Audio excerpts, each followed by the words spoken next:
We've all heard the famous saying, "You are the average of the 5 people you spend the most time with." But have you ever stopped to truly consider that some of those people might not just be holding you back, but are actively poisoning the well of your inner peace? What if the greatest threats to your growth, your focus, and your happiness aren't the big, dramatic events of life, but the subtle, everyday interactions with people you know, trust, and perhaps even love? And what if you could learn an ancient, battle-tested system for identifying these energy vampires and protecting your tranquility, not by cutting everyone off, but by mastering the art of Stoic navigation? Today, we draw that map. The great Stoic philosopher Epictetus once laid down a simple, powerful rule for a good life. The key is to keep company only with people who uplift you, whose presence calls forth your best. This isn't just feel-good advice, it's a strategic imperative for anyone serious about personal growth. Today, we're going to explore this idea through a sharp, Stoic lens. We will identify 7 specific types of people who can, knowingly or unknowingly, derail your progress, drain your spirit, and sabotage your journey toward a virtuous, tranquil life. This is your field guide to navigating these challenging relationships. Type 1, the complainer. We all know this person. It could be a friend, a family member, or that coworker in the next cubicle. They are a master artist who paints every silver lining with a cloud of gray. Whether it's the perfect weather being too bright, their stable job being so boring, or the food at a celebrated restaurant being overrated, they never miss an opportunity to express their profound dissatisfaction. Now, you might think, why should this concern me? I can just ignore them. But that's far easier said than done, isn't it? Consistent, prolonged exposure to this brand of negativity has a deeply draining effect on your mental well-being. Imagine it like a slow, leaky faucet in the kitchen of your mind. Drip, drip, drip. Each complaint, no matter how small, is another drop of your precious emotional energy slowly circling the drain, depleting your reservoir of resilience and optimism. Stoicism teaches us to be relentlessly focused on actionable solutions, not on dwelling on problems we cannot change. Now, place that philosophy in a real-world scenario. Imagine you're collaborating on an important project with a perpetual complainer. Each meeting, which should be a dynamic session for problem-solving, instead devolves into an exhausting recital of grievances and complaints, with no constructive dialogue in sight. What's the impact? The team's morale plummets, your focus is constantly sidetracked from finding solutions, and soon, you find yourself feeling increasingly disenchanted not just with the project, but perhaps even with your own life. That fog of negativity starts to become your own. So, how does a Stoic deal with the complainer? First, whenever possible, you must consciously limit your exposure. If that's not an option, perhaps because they're a close family member or a colleague, then you must practice mental distancing. During the diatribes, picture their complaints as a passing thunderstorm, loud, unsettling, but ultimately temporary and completely powerless against the unmovable mountain that is your own inner tranquility. Your third option is to actively steer the conversation. When they complain, gently redirect them towards solutions or change the subject entirely. As Marcus Aurelius wrote, you have power over your mind, not outside events. Realize this, and you will find strength. This timeless wisdom isn't just a nice quote, it's a command. Guard your mental peace diligently, ensuring that the negativity from chronic complainers doesn't deviate you from your own path. Type 2, the drama magnet. Imagine you are navigating the ship of your life through calm, predictable waters, charting a course toward your goals. But then, on the horizon, you spot it, a swirling, chaotic vortex. This is the drama magnet. This individual seems to have an unending, almost supernatural series of crises, conflicts, and and controversies surrounding them, and like a real whirlpool, they have an unsettling, powerful ability to suck you right into their vortex of chaos. At first, you might find yourself drawn to the drama magnet's energy, mistaking their constant turmoil for passion or excitement. But you will soon realize that being in their orbit is like trying to navigate your ship through a relentless hurricane. It is exhausting, unpredictable, and profoundly dangerous to your own journey. Their chaos is infectious. Before you know it, you might find yourself embroiled in conflicts that you had no initial part in, fighting battles that were never yours to fight. Let's take a practical example. You have a friend who has frequent, dramatic fallouts with others in your social circle. Today, they're not speaking to Sarah. Tomorrow, it's a war with Tom. Your friend comes to you for advice and support, but you notice this cycle of conflict never, ever ends. Suddenly, because you tried to intervene with good intentions, you find yourself also at odds with Sarah or Tom. You've been pulled into the storm. How do you offer support without getting shipwrecked? A powerful Stoic strategy is to become selectively unavailable. Stoicism reminds us to value our time as our most precious asset. Sometimes, that means being unavailable for other people's recurring crises, especially if they show no interest in finding a resolution. Create focused periods in your day where you concentrate solely on your own work or personal development. Let it be known that during these times, you are not to be disturbed. As Seneca wrote, true happiness is to enjoy the present, without anxious dependence upon the future. This is your shield against the drama magnet. Instead of anxiously wondering what their next crisis will be, concentrate on your own present moment. Where you have control, make it a non-negotiable point to sail your ship calmly, steering clear of the whirlpools that threaten your voyage toward tranquility. Type 3. The naysayer. Picture this: you are an artist, standing before a large, blank canvas. This canvas is your life, your new project, your dream. With excitement, you begin to paint. Each brushstroke adds vibrant color, rich depth, and new life to your vision. Now, enter the naysayer. They walk into your studio, glance at your work in progress, and immediately begin their critique. Are you sure about that color? That doesn't look very realistic. You know, most artists never actually make it, right? Their words are like strokes of muddy, gray paint, flicks carelessly onto your canvas. They start to dull your vibrant masterpiece, blurring your lines and polluting your brightest colors. This isn't constructive criticism, which is valuable. This is a persistent, corrosive aura of doubt and negativity.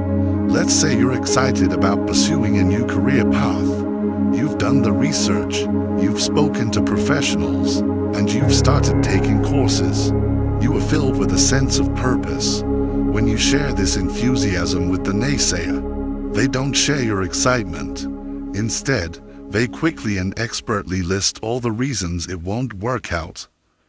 The market is too competitive. Do you really have the right skills? What if you fail and have to start all over? Soon enough, their doubts start to feel like your own, and the self-assured vision you once had begins to wobble. How do you protect your canvas from their gray paint? One unconventional but highly effective method is to flip the script. Instead of just sharing your plans and waiting for their verdict, ask them for advice. When people are put in an advisory role, they are far less likely to attack an idea outright and may even offer more constructive feedback. If they say, "You'll never be able to switch careers at this stage," you can counter with, "That's an interesting perspective. If you were in my shoes, how would you approach making a successful career change?" This not only deflects the negativity but also challenges them to think constructively. Remember the words of Epictetus: "We have 2 ears and 1 mouth so that we can listen twice as much as we speak." Listening doesn't mean you have to absorb everyone's negativity. It means discerning valuable input from mere noise. When the naysayers start to cloud your canvas, take a step back, listen, and then confidently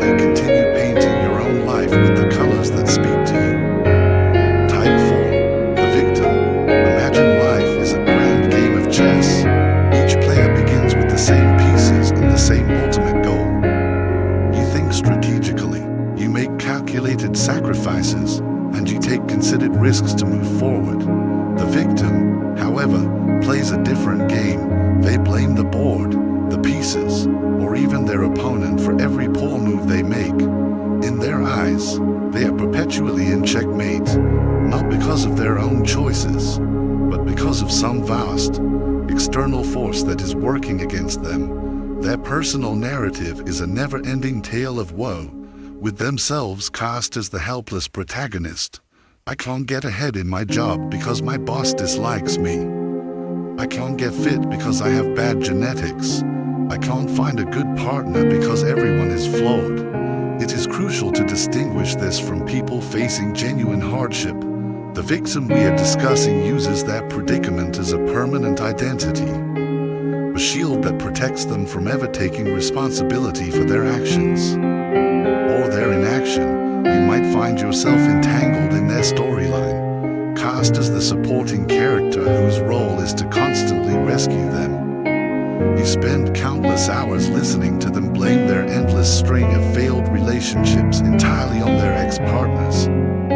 Not only does this drain your time, but it can also subtly encourage you to adopt a similar victim mindset in your own life. So, what's your move? While it might be tempting to become their savior, offering endless advice and emotional support, the Stoics would caution against this. Instead, they would recommend drawing a firm boundary using a technique known as compassionate detachment. You can show empathy and kindness, but you must refuse to rescue them from situations they need to navigate themselves. Offer a listening ear, but refrain from becoming their perpetual problem solver. Marcus Aurelius once wrote, "The best revenge is to be unlike him who performed the injustice." If you find yourself being sucked into the victim's narrative, resist the urge to become one yourself. Take ownership of your own game board. In the chess game of life, being perpetually in checkmate is very often a choice, not a fate. Type 5, the toxic positivist. You know this person. They seem to permanently exude sunshine, rainbows, and an endless stream of good vibes only emojis. They are the ones who, upon hearing you're going through a difficult period, tell you to just be happy. They dismiss your genuine, valid feelings with a flippant wave of glittery, simplistic optimism. Imagine your life is a complex garden. There are beautiful, blooming flowers, yes, but there are also weeds, pests, and seasons of drought. A healthy gardener acknowledges all of it. The toxic positivist, however, insists on ignoring anything that isn't a perfect, blooming rose, goes aphids on your leaves. Just focus on the flowers. Don't let that negativity into your garden. They chirp, while it sounds uplifting on the surface. Their approach is deeply invalidating and disconnected from reality. Suppose you're going through a tough breakup. You feel sad, confused, and are seeking some emotional balance. The toxic positivist's advice: there are plenty of fish in the sea. Just smile and be happy. This sort of excessive, forced positivity neglects the rich complexity of human emotion. It denies you the right to feel what you feel, and the process of grieving or learning from a negative experience is essential for growth. Their approach can make you feel ashamed for having perfectly normal human emotions. We've now navigated the external noise of the complainer and the victim, and the simplistic advice of the toxic positivist. But what happens when the saboteurs are even more subtle? What about the people who, with a smile, encourage our worst impulses, or who subtly drain our ambition without us even realizing it? These next few types are perhaps the most dangerous of all, because often we don't even see them coming until the damage is already done. We left off in a garden, one being trampled by the relentless, glittery optimism of the toxic positivist. We recognized that their insistence on good vibes only can, ironically, make us feel invalidated and ashamed of our own very real, very human struggles. So, how do you protect your inner world from this well-intentioned but harmful approach? It begins by embracing the full truth of your own experience. One powerful strategy is to gently reintroduce reality into the conversation. If they say, "Look on the bright side, at least you have your health," you can calmly reply, "Yes, and I am genuinely grateful for my health. And it's also okay for me to feel upset about this specific issue." Both feelings can be true at the same time. You are not arguing, you are simply refusing to let them erase half of your reality. You can also employ what psychologists call emotional granularity. This is simply the ability to feel and differentiate between a wide range of emotions, both positive and negative. It's about emotional honesty. When the toxic positivist pushes you to just be happy, you can take a moment to acknowledge and label your nuanced feelings for yourself. "I'm feeling melancholic today because of what happened, and that's okay," can be a profoundly liberating affirmation. The Stoics understood this balance perfectly. Seneca once said, "True happiness is to understand our duties, to enjoy the present without anxious dependence upon the future." Notice the beautiful balance in that statement. Understanding our duties, which are not always pleasant, and enjoying the present. A Stoic life isn't about focusing solely on the positive or dwelling on the negative. It's about embracing life's profound complexity with equanimity. So, the next time the toxic positivist tries to sprinkle their confetti on your carefully tended garden, take a step back. Remember that a garden needs both sunshine and rain to truly flourish. Type 6. The manipulator. Picture your life as a movie script. You are the protagonist, the hero of your own story. You have an idea of your character arc, where the plot twists are, who your allies and mentors should be, and what your triumphant final act looks like. Now, enter the manipulator. This person is the shadowy producer who, with a charming smile and clever words, subtly rewrites your script without you even realizing it. They are a ghostwriter for your life.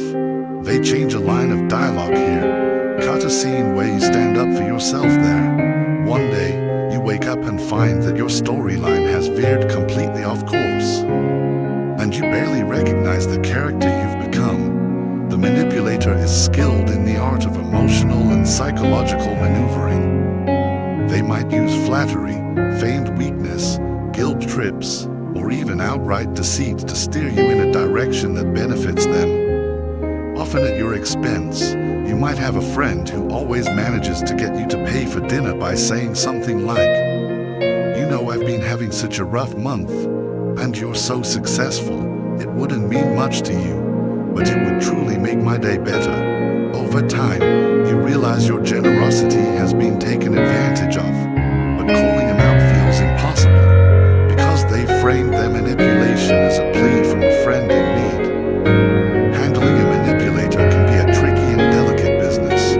One powerful method to counteract their tactics is what experts call fogging.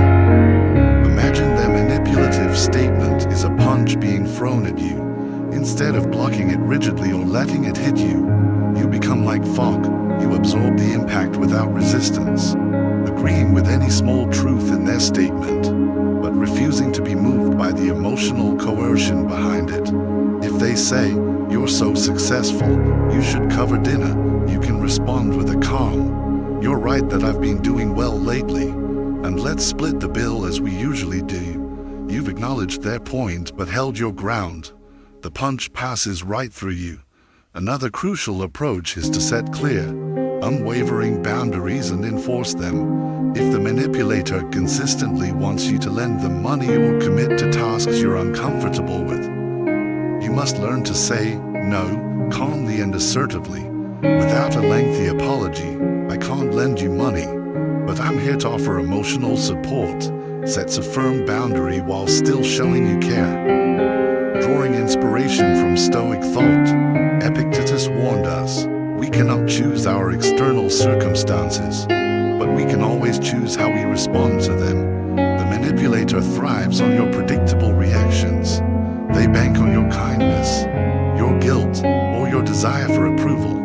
By By choosing to respond differently, you are taking control of your script again. You are reclaiming the pen. Your storyline is yours to write. And while the cast may include a variety of characters, the protagonist's journey, your journey, must always be guided by your own values.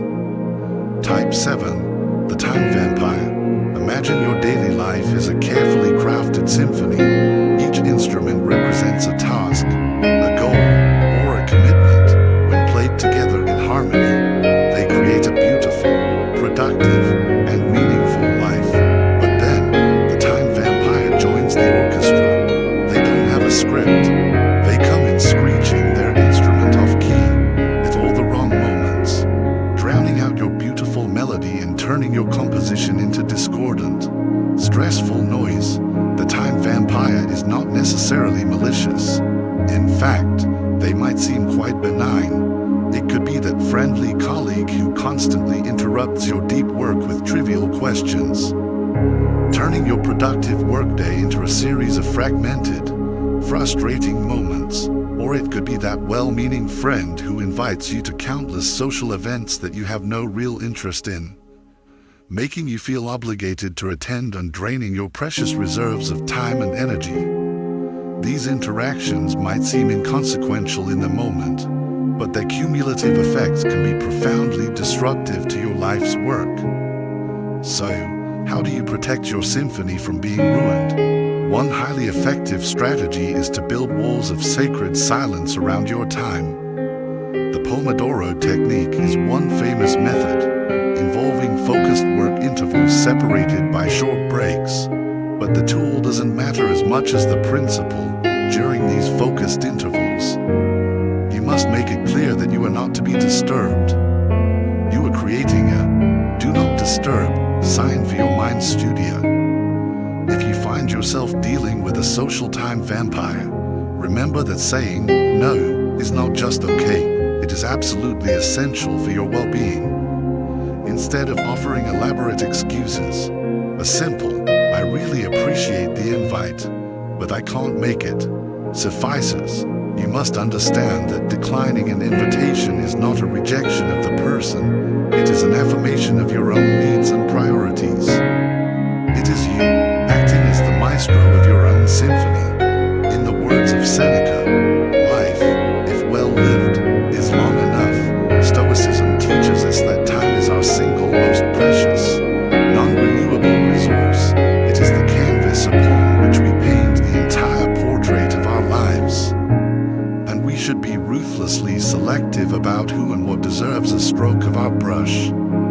Don't let the cacophonous intrusion of a time vampire throw your symphony into disarray. Hold the baton firmly and conduct your life with purpose. As we reach the finale of our exploration, we've identified the complainer, the drama magnet, the naysayer, the victim, the toxic positivist, the manipulator, and the time vampire. We've built a map to help us navigate the external world.